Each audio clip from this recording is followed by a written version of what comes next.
ഇവിടെ താമസിക്കുന്ന ആദിവാസി യുവതിയായ സീത എന്ന് പറയുന്ന ഒരു കുട്ടിയും അവരുടെ ഭർത്താവും വനവിഭവങ്ങൾ ശേഖരിക്കാൻ വേണ്ടി വനത്തിലേക്ക് പോകുന്നതിനിടയിൽ ആന അവരെ ആക്രമിക്കുകയും തുമ്പിക്കൈ കൊണ്ടുള്ള അടിയേറ്റ് സീതയ്ക്ക് മാരകമായി പരിക്ക് പറ്റി സീത ഹോസ്പിറ്റലിൽ എത്തിക്കുന്നതിന് മുമ്പ് മരണപ്പെടുകയും ചെയ്തു. സീതയുടെ ഭർത്താവും ഗുരുതരമായി പരിക്കേറ്റ് ആശുപത്രിയിലാണ്. ദീർഘകാലമായി ഈ പരിസര പ്രദേശങ്ങളിലെല്ലാം കാട്ടാനയുടെ വലിയ ശല്യം ഉണ്ടായിക്കൊണ്ടിരിക്കുകയാണ്. ഇപ്പൊ ഈ പറയുന്ന പ്രദേശത്ത് തന്നെ ഏതാണ്ട് 7ഓളം ആനകൾ കഴിഞ്ഞ കുറേ ദിവസമായി ഉണ്ട്.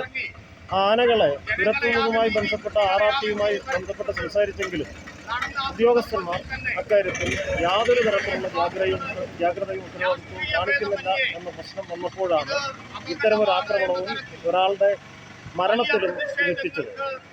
ഇതുമാത്രമല്ല, ഇന്ന് രാവിലെ വണ്ടിപ്പെരിയാറിൽ മൗണ്ട് എസ്റ്റേറ്റിൽ അന്തോണി എന്ന് പറയുന്ന ഒരു തൊഴിലാളിയെ കാട്ടാന കുത്തിപ്പരിക്കേൽപ്പിച്ച് മാരകമായി പരിക്കേറ്റ് അയാൾക്ക് മെഡിക്കൽ കോളേജ് ആശുപത്രിയിലാണ്.